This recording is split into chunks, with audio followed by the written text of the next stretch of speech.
Good afternoon, everybody, and welcome back to the Learning from Leaders series. As always, I'm joined by Peter, and I don't think I need to introduce him again. Today, we have the immense privilege to have the country director of Google, Belgium and Luxembourg, Mr. Thierry Geerts.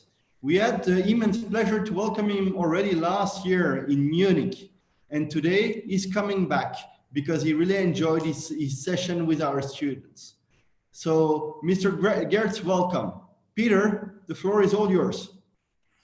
Thank you, Luc, and it's good to see everyone again on this beautiful summer day it is in our last series, Learning from Leaders episode in this first series. Amazing to end this series with Thierry Geerts. Thierry, the head or the country director of Google in Belgium and Luxembourg. Thierry, the question that everyone wants to know is, of course, as we meet, how are you personally, but also how's the company? Well, I'm working from home, and I will be doing so till the end of the year, which is quite special because although it was possible for us to work from home already before the COVID, I didn't really work a full day at home before. I was also spending all my day on video conferencing. If you would have asked me before COVID, what are you doing during the day?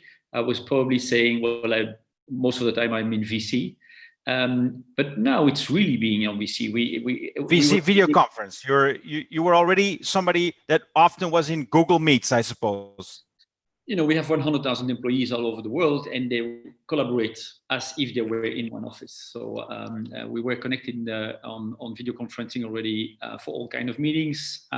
We were only going to the office or going to travel to meet people, and then we were having people stuff.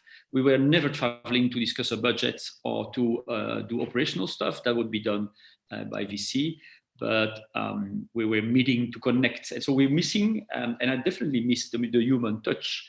And I think technology helped us through this crisis. We were able to work from home and to study from home, but technology didn't have the ambition to replace the human factor. Right. And so that's still what we will have to learn is how do we connect as human if we cannot meet in person. Now to know quite specifically, you work for Google. This is a global company based in Mountain View, California, but of course offices all over the world. Usually you would meet at least with the people that are in your section in Belgium, in the Belgian offices. What, like 90% of the time you'd be in the office if you weren't traveling, or how was it and how is it now? A big part of my job was representing Google outside of the office. So I was a lot in policy meetings with customers, talking to students. So I would say 1/3 was in video conferencing with a lot of people. 1/3 was connecting with the outside world. And then I would be traveling for 1/3 because, yes, we have to connect. And then I would go, for example, with customers to Mountain View.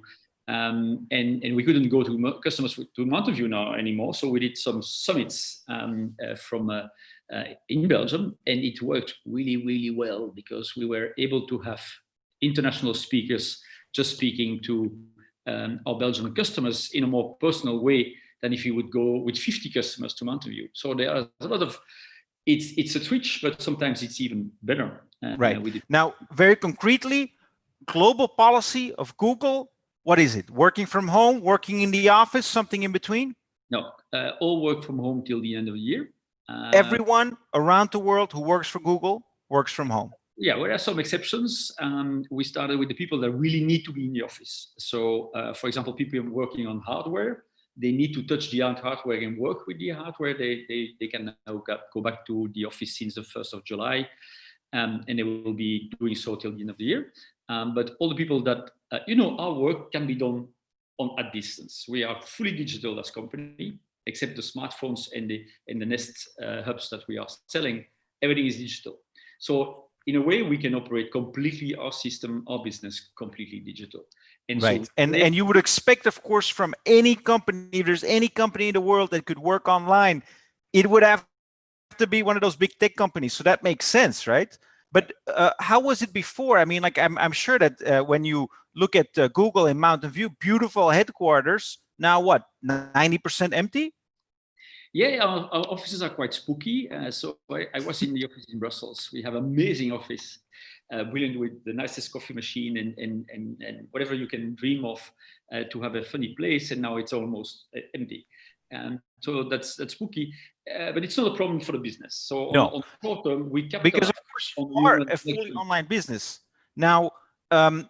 I suppose different countries, different situations. We will be talking to a couple of students from EU Business School in a little bit. Some of them, as we'll hear, are right in front of me or right above me. Some of them are at their homes. Some of them are at another part of the world.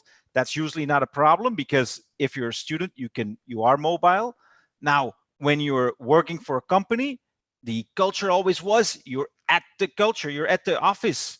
So now with COVID, that was put on hold for 3 months. Very understandable.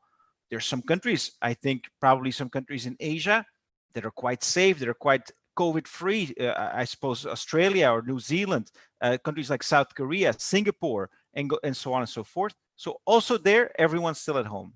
Yeah, we believe that we have to take our responsibility and we can work from home.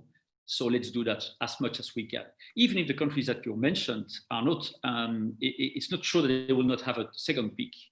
And so we want to be the ones that do as much as we can for society. So we can go from home. We can take 100,000 people out of whatever place. And probably those 100,000 should be meeting 500,000 more. So by doing so, by this decision at Google, we probably contribute to 500,000 or 1 million contacts that we will not have. Right. And I think that doesn't hurt your business because you can do everything online, but it does help Google be a responsible contributor to society, because the less contact there is globally, the better for our fight against the virus. And I understand that now. It would be better for our business to go back to office, because the office is useful for the human connection. But I think that we have to take that responsibility. We can afford it, and we are organized to do it. So let's do it, and let's leave the opportunity for other companies that really need to be in touch to go in and have the physical contact. What do you think? I mean, people are now wondering how much of this is permanent. Do you think that you will ever go back to the full offices in Mountain View, the full offices at Google in Dublin or in Belgium, or is there something that's permanent about this? It's definitely for a part permanent. We will never go back to the situation before. You know, a lot of it, it's also same for a lot of companies. A lot of companies never worked from home. It was even not allowed to work from home. And now that the employees have worked from home for 3 months, they don't want to get back to the office. They don't want to get to queue every single morning to commute to work. So at Google, we probably go back to a system where we have like 1 or 2 days a week where we meet in the office. And then you can go to the office, but the people will not go to the office. Now, that's possible. So the COVID has switched a lot of things. For example, we were thinking that e-commerce was sometimes a bit dangerous. And so people prefer to go to the shop. But it appears that e-commerce was safer, because if you receive your stuff at home, it just delivered at your doorstep. You are not in connection with people that can give you the virus. So a lot of things were stripped. So digital become the safe solution and the easy solution, and working from home is easier. It's easier to combine your work-life balance at home than it being in a 2 hours commute every single day. And so it was really a flip of the way of thinking, even at Google, even the company that was completely digital. That's right. Had a kind of flip, yeah. Now, was it for you? Because 2 years ago, you wrote a book about this world, not about the world with the virus, but you did write a book about the idea of a world in which we're almost digitally native, in which you call it digitalis, the world in which mostly everything happens online. So for you, is this the future that you envisioned? Well, obviously not the negative part and the thing that from the pandemic. But if you take that aside, I say that digitalis won 5 years in 3 months' time. So everything that was in the book happened now. It was possible before the crisis. More e-commerce, working from home, learning at distance was always possible, was described in the book. And now in 3 months' time, it becomes a reality. So the good news is nothing was wrong in the book. It's exactly what we're experimenting now. But it was forced in a way that is quite negative with the crisis. And for people to know, because, and I showed a book here, Digitalis, I have a copy here. people that want to buy it online. So for people that weren't with us last year when we talked about the book, but essentially your belief is that indeed, or your belief was that we were going to see in 5 years time or so, much more digital transactions still. Of course, the continued rise of e-commerce, but also many other industries moving online. And that's the part that played out now, as you say, instead of in 5 years, it played out really much in 3 months. So I call it digitalis because it's the new country where we all live in. And so if you think that you're living in Munich, in Zurich, or Bolivia, well, no, we all live in digitalis. And digitalis is a new country with 4 billion people, 4 million inhabitants connected with each other thanks to the internet. And thanks to that, you can do other stuff. And if you think at your daily life, that's exactly how you experience the life. You can receive a mail from Singapore and you can receive an answer in a minute. You receive your goods from another country. But the general thinking is not like that. So policy people and a lot of companies are still stuck in a prior world. In the 19th century world almost, in which, because of course you described a digital world in which, you say you can send an email in a second and it gets from here to Singapore. But then, you pointed out, you also have the real world in which actually trade is going down, physical travel, obviously now also going down. Many people talk about de-globalization, but you're saying, well, that's true, but you have two worlds. And in the physical world, you have this deglobalization, and in the digital world, so you have the globalization, and in the real world, you have deglobalization. So I would prove it with just one example. During COVID, the people were watching Netflix, that's from US, and the people were on TikTok, which is a Chinese app. So that didn't change at all. In the opposite, those two brands went to the roof. But for the e-commerce, you probably don't want to have goods delivered from China in Europe. So e-commerce transformed to more European business. So for the physical things, so traveling around, what I was saying also in digital is it probably will not be possible to continue to travel around with planes. We will have to get that down. And indeed, you see that. So less travel, less e-commerce transatlantic. But for Europe, they definitely will happen more within Europe. So, is that also what you saw, Thierry? I mean, like, of course, you run a search engine. You also run an online shop, if you will, or at least a store. Is that what you've seen, that people go more online to buy things, but they are sourced more locally? Yeah, look at the two companies big companies on travel, which is Booking.com and Airbnb. They switched completely their model. So they had a model to find an hotel room out of Brussels in Singapore, and they flipped that completely now for local vacancies. So you can go in a hotel in the Ardennes in Belgium, or you can go nearby. And that saved them because their business was completely down in the beginning of the COVID. And then they swapped it to more local, like in the same continent. And that was a very, very successful strategy.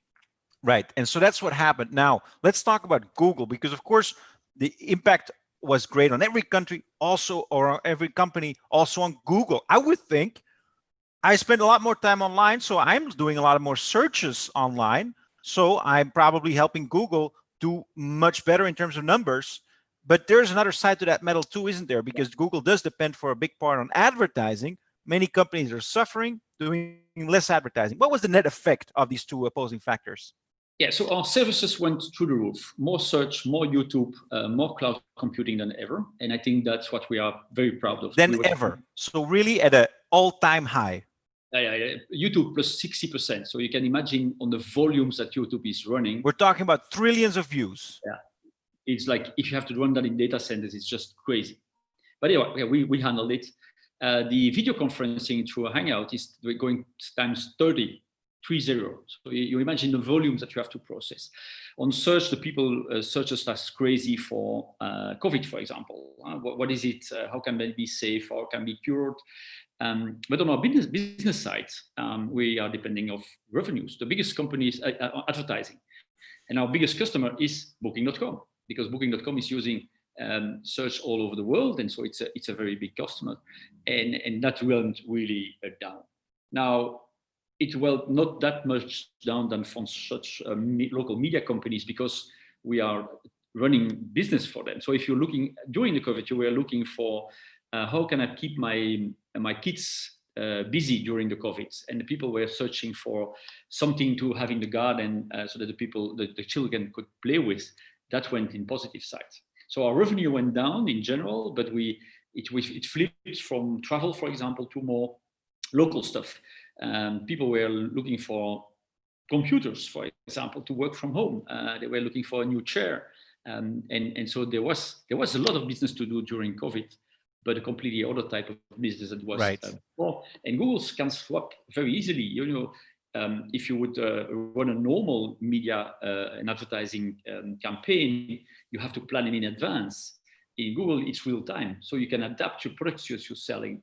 You can adapt your campaigns. You can switch everything. Right. And obviously, Google is an agile company. It is known to be an agile company. So it had some negative effects, but it was able to adapt very quickly. Now, some other companies were less fortunate. A lot of countries in particular have taken on a lot of debt. And so looking farther ahead in the future, a question that we'll certainly need to answer, we'll have to do it as a society, is how are we going to pay for all this, right? And one of the questions, of course, that will come up at some point, I think you know what I'm getting at, is will companies, including big tech companies, be contributing also on that front, on the tax front? Because that's one of the big criticism that you've had, of course, in recent years. How do you think that will go going forward, and how do you look at it as a responsible company? We are asking for years to review the tax system. We are strongly believing that it's not the right way to tax companies for the moment. I mean, it's not a question of tech or not tech. It's just that it's for global companies, it's too easy to do shopping and to search for the place to be where you pay less taxes. And so it's the same for international oil companies, it's the same for luxury goods, and it's the same for Google. It's just not right. And Google is the first tech company to say very vocally, we want to be taxes also in Europe. But it has the governments need to adapt the rules, because if you can just by the rule not pay tax in Europe, why should you? It's important to know that we pay 20% tax on a global level. So it's not that we don't pay taxes. We don't pay them on the right place. And that's a question of governments to agree on new tax systems. And if we do that for Google, we will have the solution also for tens of thousands of international companies that are using just the same systems as we do, because they are official. They're not illegal at all. But we don't want to be a company like that. We want to be socially responsible.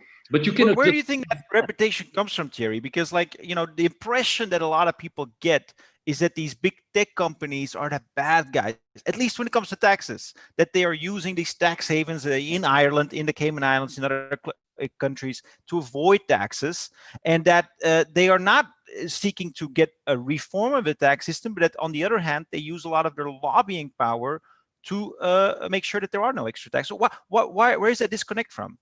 The problem is that the people associate digitization with some companies. You call that the GAFA kind of thing. This is just not existing. Those GAFAs have completely other ways to look at it. And just be sure that we are using our lobby power to have a new tax system. We are talking to the OECD and to the European Commission since years. It's just that the countries continue to be in competition with each other. Each European country has a tax system to push something. So in UK, it's a tax-free system for the city, for all finance transactions. In the Netherlands, it's goodwill, which is not taxed. In Belgium, it's more like research on pharmaceuticals. Right. And so all these countries want to attract companies with a tax competition, which is not working out, and that has to be changed. We completely agree that we have to change that. But and then, it's not for us to just pay a tax. We cannot just phone the president of France and say, from now on, we will pay taxes. That will not work. I'm not sure if he would say no, but so UK will call, and then Finland will call. And so it's just impossible for us, but it's very annoying. And we are associated with what some other company do. And we can only explain that it's not the case. And as a matter of fact, Thierry, you might be able to give some advice, because I think a lot of people are catching up to this idea, especially those that are working from home, often in other countries. We've got a lot of students here that are studying in one school, in one campus, and that are physically in another country. And that's actually an example, no, of what you're talking about, which is that if you are physically in one place, but you're active digitally in another place, that creates tax confusion. Yeah, and it's also very complicated to pay your employees. So if, for example, in Dublin, we have 5,000 young people working for Google, but during COVID, they wanted to be at home with their families. But that's impossible for tax reasons, because you cannot pay from a Irish company, pay somebody that is in Belgium. That's getting really complicated. So we have to review the system because it's not adapted to the day of today. We work with systems that have been invented like 1 or 2 centuries ago. And, right. and business is adapting faster than tax system regulation and also our governments. And I think it's hard. It's not an easy way, but now we have to do it. And probably for COVID is pushing that even harder. Yeah, Thierry, those are considerations that we'll get back to in a little bit, because we've got a lot of questions already from students. And you can, by the way, if you're watching this, you can submit your questions by clicking on the Q&A button at the bottom of your screen, and I will try to get to those questions later on. But I want to ask you, before we get to those student questions, Thierry, also a little bit more of a personal side. You are working for this company that I think many of us want to work for, and you're in a very privileged position there as the director of one of the countries. But you weren't always doing that, were you? I think you started out your career in was it industrial laundry? Is that right? I started in industrial laundry. You know, I didn't know at all what I wanted to do when I studied at university, and so I had to find out. You know, there is no recipe, and so I started in the audit with PwC for 2 years, and found out that was very interesting. I learned a lot, but that was not the thing I wanted to do, and so I decided I wanted to go to work in sales, and then I looked for a job in sales. And I only found one interesting in a laundry company. It was a real laundry company. A laundry company. And so I started to work there. And because it was a laundry company, I was quite a special person in that laundry company. And I managed to become a general manager of an industrial laundry company when I was 27. And so I had 100 employees, trucks and machinery and whatever. But it was an American company working in Brussels. I learned a lot, but on a certain moment, I had to send my production results by mail. But you have to imagine we were in 1995. Nobody heard about the internet or mail in 1995. I only know internet in 95 from Windows 95.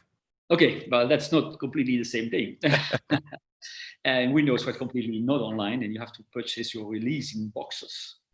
Right. So I did send my projection report to the state, and on that moment, I said I want to know more about that, and I have to reboot my career because laundry business will not be a bright future for me, and this thing will become something. I don't know what, but I want to know more, and I applied in a media company, and I started to work in a media company in '96, but had to do a step down because I came from a very nice general management position. And now I get in a new sector that I didn't know at all. So I had to be very humble. Right. I started there. So you started off, you did a regular career in studying, then went into an unconventional, they say the beaten path. You went off the beaten path, went to work in industrial laundry. And a couple of years in, you were like, there's this new thing called the internet, emails. And you said, well, let me try to find out more about it. You apply for, let's say, an entrepreneurial role to bring a traditional media company into the digital era, is what it was. Yes. And that worked out for you just because you were curious, right? Because we're trying to understand the lesson from this, which is that, yes, you can become an industrial laundry CEO and you can become a digital CEO. The crucial point is that you're interested, that you're curious, and that you take the extra step to get there. Yeah, I think a lot of people say, well, you're lucky to be at Google, but obviously it's not luck. It's always a combination of being prepared and the opportunity that passed by. And so being prepared is very important for you as students to say, what did I have to learn? What did you have to know? What experience I can do so that I will be ready to take a new opportunity. The opportunities, a promotion will not come from one day to another because it's a promotion. It will come because you are good at what you're doing and you have done some management course. In addition, you've learned a new language, you learned a new trick to do something. So be prepared, prepare yourself for the next step in your career. and then look for opportunities. And then Right. people will call that luck, but it's obviously not luck. Now you've taken that step, industrial laundry, then you go digitization of a media company, and then I'd say now you go to Google. No, that's not what happened. Actually, you went back to print media. Why was that? Yeah. So I was in the digital world in 1999, and if for the people remember in that time, there was at that moment an overhyping of the internet. So the internet was not really very mature, but the stock markets and the companies started to believe in a future of internet, like on very short term, and so it went a bubble, and I started to find that crazy. It was we were paying multiples for companies that were like just crazy. Yeah, and that was the so-called build-up to the dot-com crash of Internet 1.0 in 2001. Yeah, but so 1 year in advance, I thought this is not a good thing. And in the same media company, there was an opportunity to work from print business. And I said, like, well, you know what? I go and hide from the digital business for a while, and I go to build up that print business, which was amazing. Like build up a company with 500 people and probably the biggest print brand in Belgium. And in a way, I waited there that the internet became more mature. And when it started to be real business, I went back to digital business. And so it's surprising again. And if the goal was to become the CEO of Google, well, we have to say Google probably wasn't created then. I think it was around that time that Google came to the surface. But certainly you couldn't say my goal is to become the CEO of a big tech company or a country director, because actually you went away again from technology. Yeah. Now, that's fine. If it's a great business, it's a great business. And if you're interested in it, then why not? Now, at some point in that journey, you said, actually, I've now had a nice career in various industries in my home country, which in your case is Belgium, but I'd like to work for an international company. I'd like to be able to work in an English-speaking environment. And you said, that's going to be difficult because I don't speak English all that well. So what did you do? I just decided to take a course, and I paid myself a 2-week intensive English course. And you hear that my English is still not perfect, but it went from just a school English to business useful English. And so when Google called me, I was ready to do the interviews in English. But without that course that I took just in addition, I wouldn't be here. Right. And so that's something that you do, now probably in your mid-30s in your career. A lot of people would say, like, I've done my degrees, I've done my studying, I'm done with that. But you said, no, actually, I think that this is really important for me. I mean, in my case, I want to get on, and this is the one skill that I lack and that I need, and I have to make time for it. More working at Google is studying every single week. So my world changed continuously, and I really have to study. But that's amazing. It's not. It's really interesting. I love it. It's why I'm still, after 9 years, continue to love that job. I never spend that much time in the same position before that, but I'm studying all the time. So I think that students now have to be prepared to study all their career long. And that's why it's very important that you go for your passion. You have to take something that you're really interested in, so that studying will be a fun thing.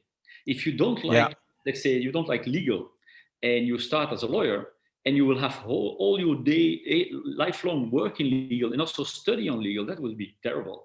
If you love digital marketing and you start to work in digital marketing, well, you will just have fun studying of the new tricks of digital marketing. And so finding your real passion is probably the most important, because then studying will be a normal thing. But of course, Thierry, in your case, I suppose your passion wasn't necessarily technology, because you worked in various industries, some that had nothing to do with technology. So was your passion then entrepreneurship? What was your passion? My goal when I studied was to be a general manager. I love to lead teams. I love to inspire a group around me, and I love to build something with that team around me. In fact, that's what I found out also in the laundry. I had to motivate also blue workers to believe in what we do and to grow. And so if there is one single line in my career, is that I wanted to be a general, in a way, manager and inspire people. And then I found that this digital world gives new opportunities, new growth opportunities. And so that there was a need for inspiring people to work with that technology. And so that's why I went And from Thierry, just to be clear, because you talk about your passion being, to build a team and to do great things with that team. Of course, when you're 23, at that point, you're not the CEO of a company, even if it's a small one, you have to get there. And so in your case, if I recall, you were like, you know what, if I'm working in accounting as for one of the big four, I'm not going to get to that path very easily. And is that one of the reasons why you then went into the industrial laundry, because you could do that there? Double. I found out that if I was in the audit, I would become a finance guy. And so you're stuck in one way. I wanted to be a general manager. So I wanted to do sales. And a combination of sales and finance would be an interesting way to have a special CV. And Right. there, being at sales, I could, with my talent of leading people, I could take more important roles quite fast. Can you say now that it is, on the one hand, entrepreneurship, and on the other hand, technology and the future that is your passion? Because some people are asking in this chat, how do we find our passion? Yeah, so it's not technology. That's maybe bizarre for a guy managing Google, but I'm more passionate by humans than by technology. And the interesting thing is, I'm looking at what technology is doing with us. And this is not a technological revolution, it's a human revolution. Because thanks to the internet, we can connect 4 billion people, exchange ideas, look at what we can do now. And so it's a human thing. And so I'm passionate about human. And I'm only fascinated by technology because it's helped us as humans to do amazing stuff. Right. And so it's another view. When did you realize that, Thierry? When did you know that it was, you had a passion for teams and for other people?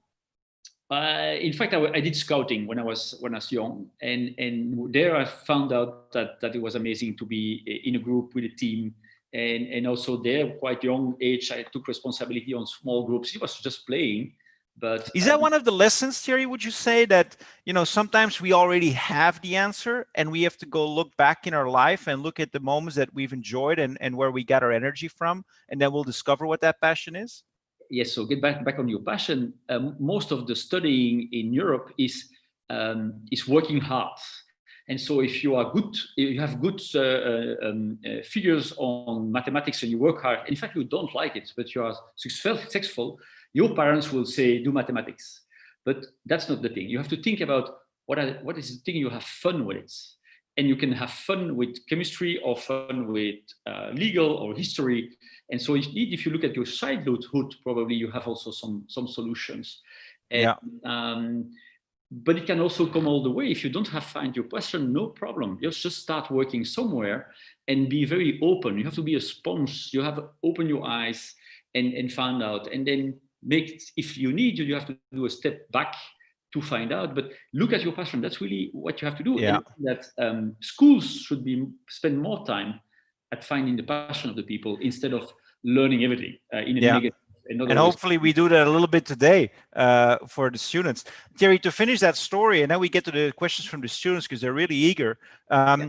But so you had all these experiences, you had worked in various industries, you'd taken your English courses, and you had gone back, I believe, to leading a media company and reporting, let's say, or leading a team that was reporting about technology. And then that opportunity came, the opportunity to join this small startup challenger technology company that was named Google. Yeah, and at the first call, I even refused because wait, the first call. I mean, like, I'd love to work for Google. I didn't get a call from Google. No, it was 2010. In 2010, Google was not what you know now, and it was leading a team of 10 people, and I was leading 500 people. I was like, why should I? Why should I do that? And I was also earning less money, and I think money is not the most important. But I was like, a bit bizarre to say we have to change. And then they called back, and that was like, oh wow, that's bizarre. I said no, and they calling back. And so I had quite a conversation with them, and then at a certain moment I found out that was the thing to do. It was like I was 45 years old, and I was like sighing for a young future, or being old in a media company because I was already working for 15 years there. Yeah. And so I did the jump, and it was not that obvious that it sounds now. And so you have to take risks on some moment, and also a younger company or more riskful company.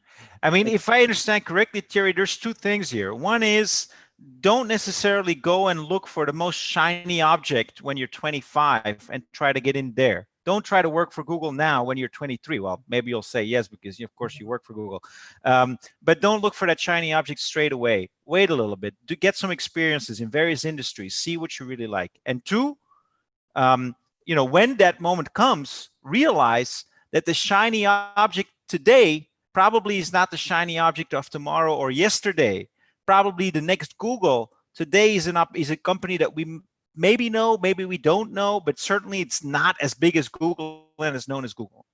I completely agree with what you say. It's looking for opportunities, change, and challenge yourself. Because when if you start for an amazing company, it's like a golden cage. You receive some advantages and you have a nice salary and they promise you a promotion, and then you're stuck in a certain company.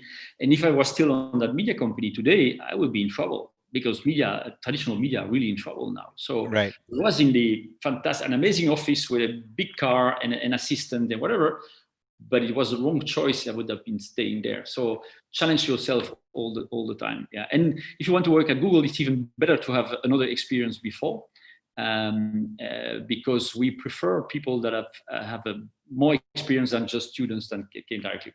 Because it's an enigma, isn't it? I mean, I think there's been books written about this topic, which is how do you get a job at Google? So maybe instead of reading that book, you can just tell us, how do we get a job at Google? The first thing, you have to apply. It's amazing, but we don't have the right profiles that are applying to Google. So we have 2 million CVs, resumes that we receive every single year, but we hire very few of those. We have to call a lot of people. By example, in Belgium, we have a very hard time to have Belgians applying for Google, because when I ask Belgians, why did you apply? And they say, no, but, well, I will never succeed because it's Google. So no, I will not apply. So once again, if you want to go for Google, you have to apply, and you have to believe. Where's the form? Where do we sign up? Where's the form? Google.com/jobs. And for students, google.com/students, and then you can start with internships or with some online games, and then you can come on board. So now this is maybe a good moment, Thierry, because there's so many questions from students, and maybe I want to bring in first Bart. Bart, who you will hear is in a very special place and who's studying business sustainability management at EU. But he has actually one of those questions that pertains to both Google, but also a relationship to employees. So Bart, can you come in and maybe ask us your question? Okay. Hi, so my question is in terms of as you're a leader, right? So what kind of relationship do you have with your employees? For example, should they be like friendly, engaging, or professional, like keep your distance? And why do you think that is the right way? Thank you. The relationship is very open, but it's not friendly. I'm still the responsible. I have to take the hard decisions sometimes. So, but it's very open. I stimulate feedback. I will have chats with all level of people around me. My door is open. They can just come by. And one day, a young guy for 25 years old came into my meeting, my desk after a meeting. And he told me, your meeting was crap. And it was quite surprising. I'm 50, 25 years old, came and say my meeting was crap. And you know what? He was right. And I changed my meeting. And from that day on, the meetings went in another way. We're shorter, we're better. I'm not sure that you can do that in every single company, but at Google, we very appreciate that young people come and say what they think, because most of the time they're right. You're right. You see things. You are younger, more dynamic, more open to things. You don't have the experience sometimes, so you will need me if we have to meet a CEO for doing a sales. Will have to be there, but you have a lot of things that you know and observe, and so at Google we're very open on that. It's very nice to work.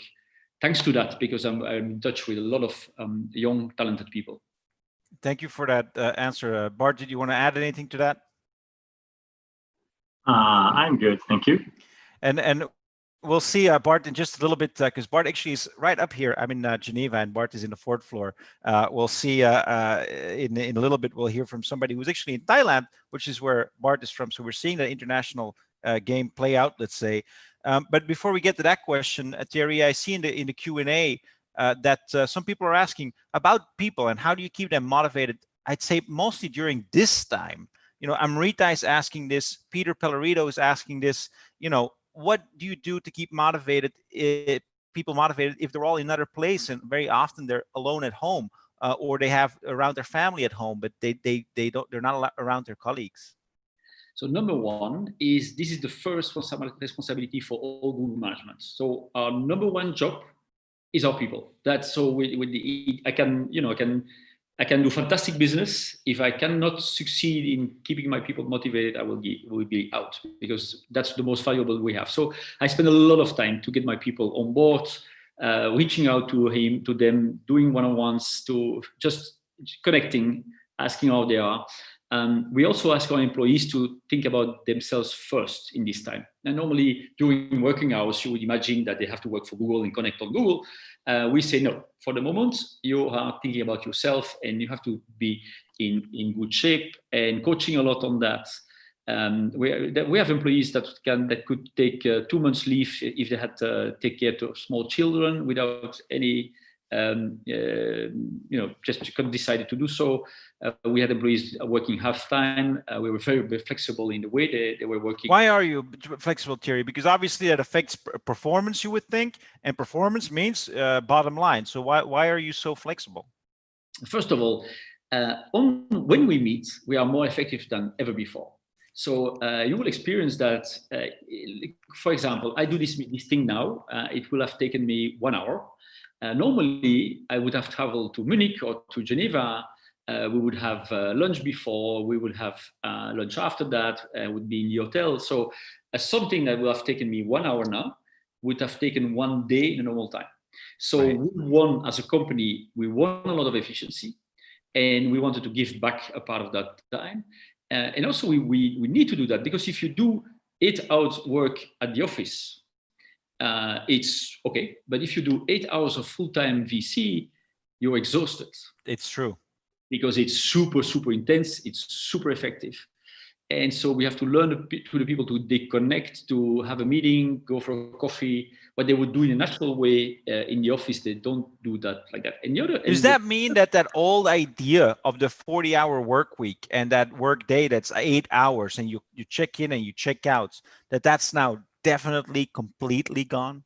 That's over and out. You know, in the industrial world, you start to work because you enter the office space, which is completely stupid. You know, it's not because I'm at the office that I'm working. I can be chatting or sleeping, whatever. But in the industrial world, when you enter the office building, you start to work, and when you go out, you stop to work. That's right. So we believe in a work-life mix and not a work-life balance. So it's not working 40 hours and then having a nice life behind that. Is be able to mix that. Now, so you're doing those things, Thierry, and sorry to interrupt you, but you're doing those things, of course, to maximize, let's say, your human resource management, work with people, and also your performance. A question that people also have is, what does Google do for us, for other people? And for that, I want to bring in Katina Grigoraskas. I hope I said that right, Katina, who's in the US and would like you a question about that. No, who's not in the US. That's right. This is the big surprise. Katina, where are you? Yes, hi, I'm calling from Thailand. I'm very grateful for this opportunity. My question is that as the world's most used search engine, how do you think that Google can help people through these difficult times caused by the pandemic and all of its negative effects, including unemployment and negative effects on the economy? Yeah. Thank you. Obviously, we will not solve it all, but I think we can help a lot, and that's what we're trying to do.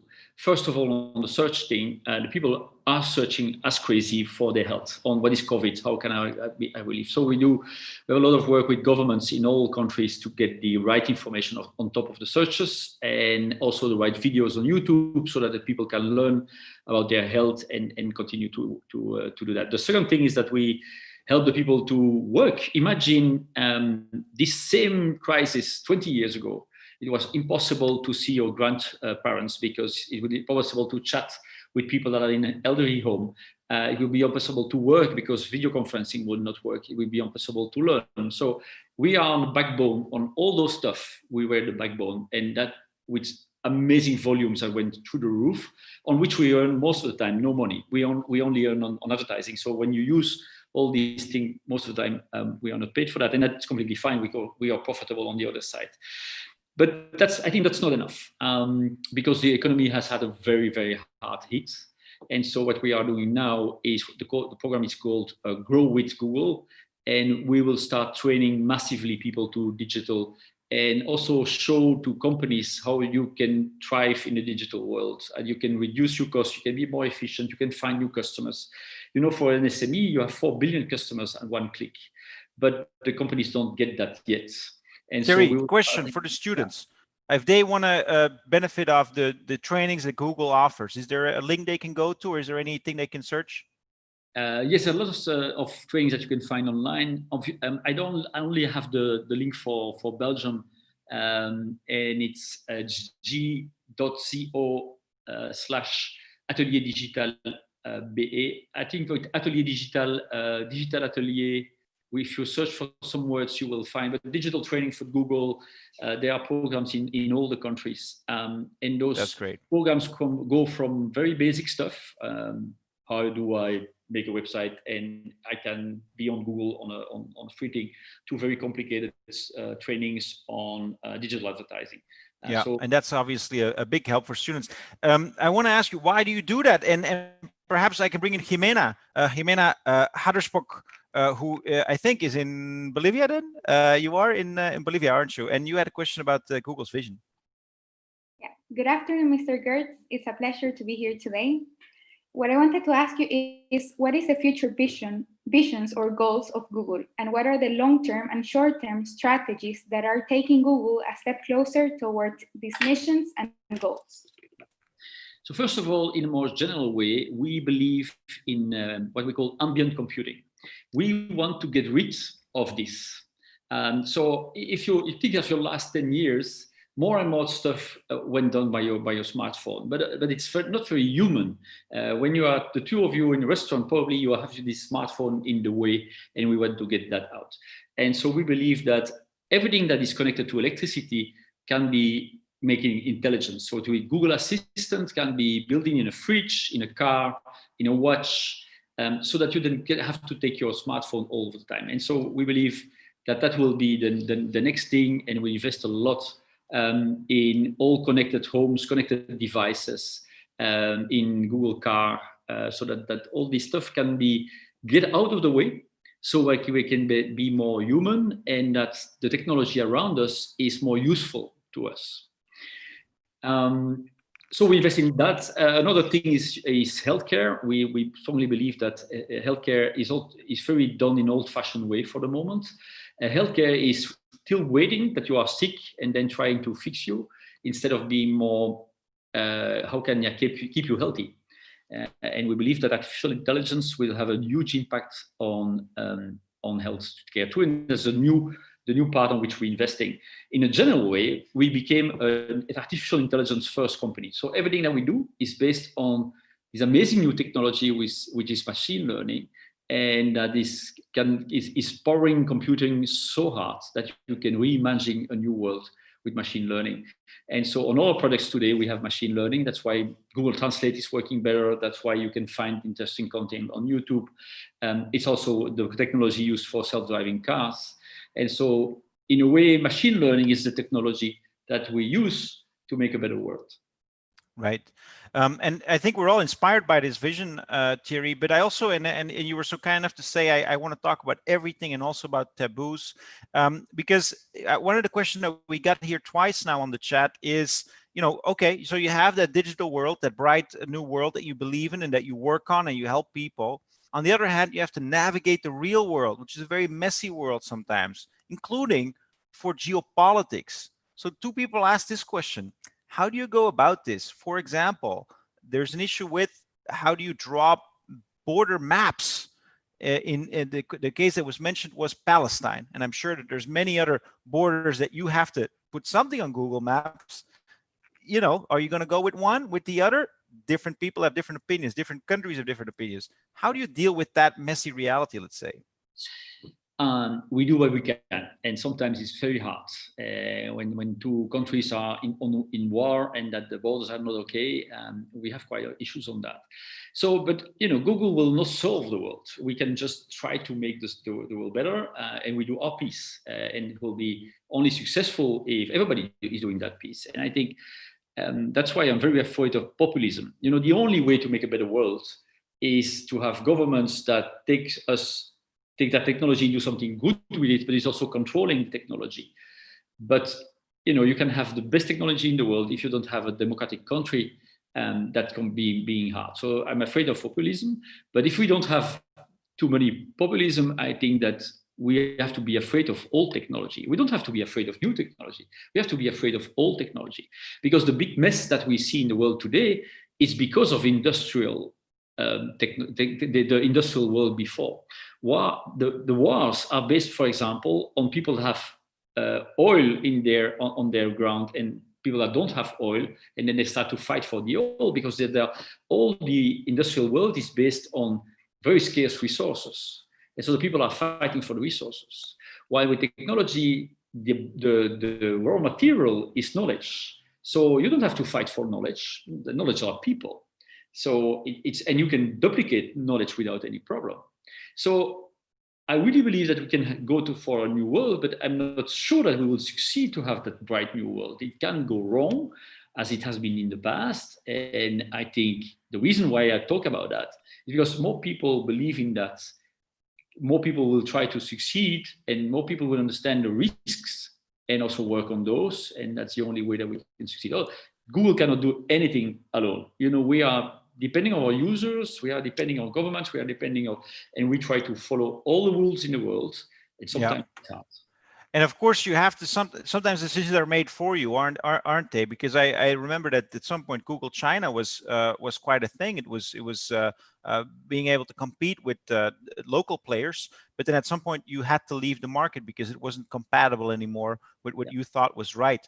How do you see that going forward? These kinds of decisions that you have to make on, let's say, the ethics of your company versus the rules of a certain country. I'm very proud that Google is a company that really takes its principle seriously, and that we went out of China at the moment that it was not possible to do business in the way that we believe in. I don't know if it's right or wrong, but in the way that we believed in. Because what happened is that you felt that you were compelled to do a certain data privacy that wasn't compatible with your view of data privacy. We were hacked by the Chinese governments, and the people having a Gmail were not safe anymore on our platform, so we had to get out. And I think that's really what we do, and we believe in democratic principles, and we are guiding to that. And sometimes it's complicated. We are also a stock listed market company, so it's sometimes hard to make those choices, but we make them. Yeah. Now, now you're faced also with certain demands from protesters, from groups in the US, for example, the Black Lives Matter movement. A question from Leo Johnson from the LGBTQ movement. He says they're demanding that there is more diversity in the workplace, that there is more respect for all groups and all individuals. How does Google respond to that? Do you have any concrete plans? I mean, you talked about how you don't have the right people applying to Google. What will you do to make sure that that is the case in the countries where you operate? You know, this new world based on digital technology will only succeed if it's for everyone. And if I say for everyone, it's really for everyone. We have only 4.5 billion people connected to the web. We have everyone to be connected to the web. And then if everyone is connected, it has to be fair for everyone. And so indeed, we were hit quite hard with the stories of George Floyd. And I will not give all the details now, it will be too long, but if there's one company in the world that did a lot of stuff to correct that. And so before that, I thought I'm not a racist at all. But we educated everyone at Google, and now we believe that it's not enough to not be a racist. You have to be actively against racism. So you have to really fight the errors of the past. It's the same thing. What does that mean in practice? When you talk about hiring, you talk about HR, you talk about people in certain positions, because big tech, Silicon Valley is still pretty much, a group of let's call them white guys, isn't it? We're one of the most diverse companies in the big tech. It's mainly a problem because we have a lot of engineers, and it's very hard to have diverse engineers. So the engineers are more white male, or very few women, for example. But in general, I think we have done a lot, and we have the diversity report that we're issuing since 5 years now, and so we are reporting to the world how diverse we are or not, so that we have also the control of the outside world on what we are doing. Yeah. So we really believe that we will only succeed. Google will only succeed if we have a diverse company. And we understand that it's not enough to hire in a diverse way. We have also to be inclusive, and also to insert equity, because it's not to give the same money or the same chance to everyone.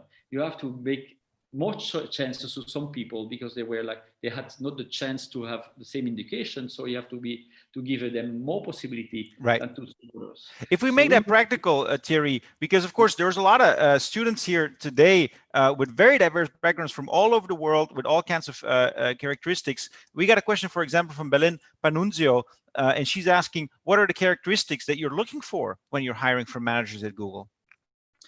We look for googly people, and that's a bit bizarre because it's hard to define, and that's why it's maybe hard to get hired, because we don't define exactly what we are looking for, because we are not looking that much on degrees, we are looking that much on what you have done on a resume, but we are looking at who you are, and we want to have good people, and that's what is good people, being really convinced about that diversity, being open to the world, but also having ambition to solve stuff.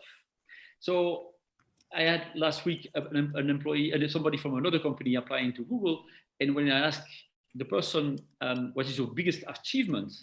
It was, I got a contract for 1 million out of the pocket of a customer. I didn't hire the person. It was a brilliant candidate. He has on paper everything, but I don't want to hire people that are just here to take money out of the pocket of our customers. Right. We want to help our customers to succeed. We want to help our community to succeed. And therefore, we are ambitious and we have hard goals to attain. And you are surprised how few people that we try to hire have that right ambition. And also some. Now those are big words, very hard to write down in a CV. Now Google, and somebody's asking this, by the way, how do you scan CVs? How do you do that? Do you do that manually, or do you have like computers to do that? And another person, Ayana Karieva, is asking, what are the key words that we need to use on our CV to show these characteristics? Hiring is not a perfect science, and that's a pity. And probably we don't hire a lot of good people that we miss. So a lot of human review of CVs. What we want to see on a CV is a very diverse CV. If you are just on studying and you have the best degrees, it's not enough. We want to have things that you have done besides. You have climbed the Kilimanjaro. You have helped. You work for an ONG. You started a little company where you were young, you were a DG, and then the languages will be important too, depending on the market on you want to work. Right. And we hope to have a CV when it's not the standard Microsoft Word documents. I heard the word Kilimanjaro. That's the one I'm going to remember, Thierry. Okay. We're almost out of time, but I do want to put this question in front of you. I think it's maybe from somewhere you know. Johan Schotte is asking, how useful did you find the contribution of mentors along the way? And perhaps to end also with a final question, what is some advice that you could give? Imagine that you're our mentor to others that are starting that journey now. No, it's definitely useful to have mentors. I came from a medicine family. All my family is doctors or nurse or whatever. So I didn't know anything about business. And so even my study was just by a discussion with a friend of my brother that did an MBA and that told me what it was. And thanks to that, I started to do an MBA. So it's impressive how much impact you can have on life of people. And I can really define five to seven people that really define my career and maybe my life. And so and that's for you, the best advice, what would you give? Talk to a lot of people and be open, but I'm also talking to a lot of students and helping as much as I can, but never believe them completely. It's just input. You know, it's about you. Don't believe your mentor as a boss. It's just inputs. They're just like a mirror. And so talk to more people to have your own opinion. Don't never take the opinion of somebody else. I think that's an absolutely wonderful advice, Thierry, to end our conversation with. We could have gone on forever. There's still a lot of questions. Maybe we'll have an opportunity, whether in real life or online, to ask them some other time. But for now, Thierry, a big thank you from me, a big thank you from the school, and a big thank you, I'm sure, from all the students who joined us here today. Thank you today. for your time all, and I wish you all the best. Thank you, Thierry. Over to you, Luc. Bye. Yes, thank you very much, Mr. Geerts, for this session. I think it's a beautiful session to end this series for the time being. We will take a small break for the rest of the summer. The Learning from Leaders series will resume in September, and we're already working on the list of leaders that we are interviewing. We'll have some great surprises for you coming in. In the meantime, I would like to thank everybody that has participated to those series. Especially thanks to you, Peter, for your interviews, for your insightful information, for relating the questions of our students. I would also like to thank the team that is behind the scene, that is helping us to prepare those series, because there is a lot of work behind that. And last but not least, I would like to thank all the speakers that have attended those series for the time being, and also you, the students, who made those events meaningful and who came up to ask the questions. Good luck as well to our students that are still having their exams tomorrow. Stay safe, everyone, and see you soon. Thank you very much.